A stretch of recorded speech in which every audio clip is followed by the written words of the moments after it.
Jennifer Burwell joining us with By Nature Gallery. She got a new haircut. I just had to tell everybody that if you didn't notice. And we have this, honestly, like, I love everything you have in the shop, in the museum, in the gallery. We call it a little bit of everything.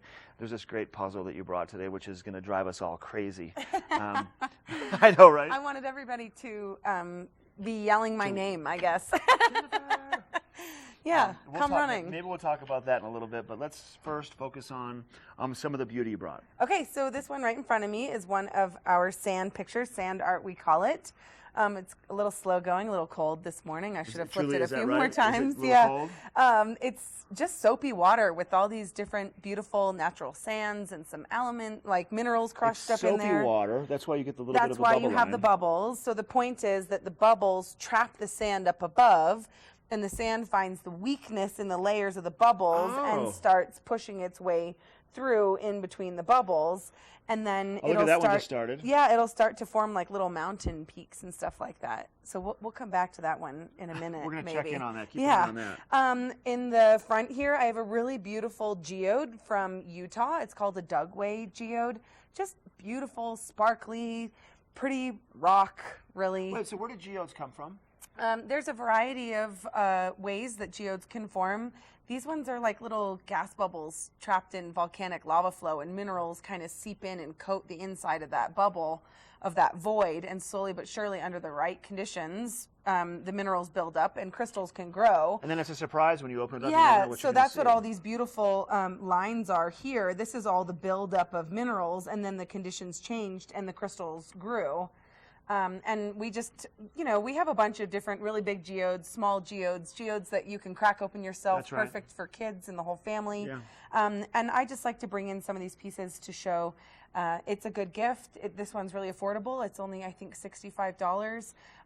It's perfect for home decor, a little splash of something. Talking point for sure. It works for everybody's home, even if you don't have a lot of rocks and fossils in your house. Right. It's still a really lovely addition to anyone's home or collection. They all are. How are we doing over here? Is it still building? It's still working. Let's It's still working. Okay. Let's go over here, I have a beautiful dragonfly pear from Solnhofen, Germany. And it's in limestone, and the coolest part about the way they find it's not a pair, it's not two dragonflies. No, we call it a pair. It's actually a fossil, a single fossil, and then it's trapped in the layers of rock over time kind of thing, and they basically just split the rock open. So it's a butterfly dragonfly. I get that. I see that. So you can see that obviously the shape of the stone and everything matches up perfectly. And this one actually bulges out a little bit, and this one actually sinks in a little bit. So it's literally one piece. And that poor dragonfly had no idea. We think of it as, the fossil and then the imprint of the fossil. Yeah. So the mineralization is present on both pieces. And people, your people that find this stuff, they don't know for sure. They just go around and look. How do you know? I'm not. This is what I always tell customers when they come in. I'm not out in the field digging these things up myself.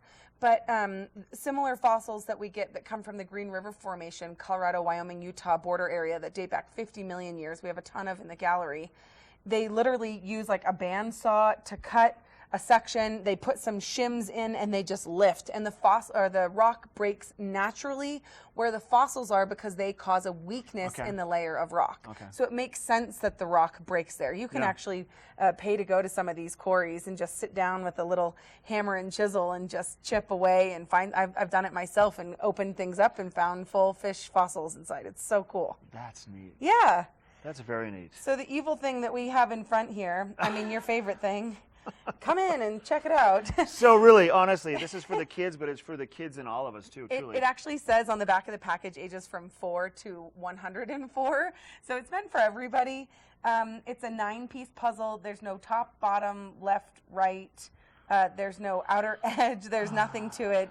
Each piece has 4 dinosaur either heads or bodies, and you just have to match it up, and it's just a lot of fun. You just have to match it up. That's it. It's really not that difficult. You go in there, you hit the timer on the clock, you have 5 minutes to figure it out. If you figure it out, then you get to walk away with one of these. I spent I spent about 10 minutes in there that one day. 10. You keep under-exaggerating. You and your kids were there, honestly, for like No. 45 minutes or an hour. So that's what happens. You go to By Nature Gallery. You will be there for more than 5 minutes. You cannot get away. This looks beautiful. It's fun to watch that. Jennifer, thanks for coming in. Yeah, thank you. Good Nice to see to see you. We're taking a quick break, and then we're going to give you details on what's happening on our show tomorrow. And we'll be right back. This is Good Morning Vail on TV8.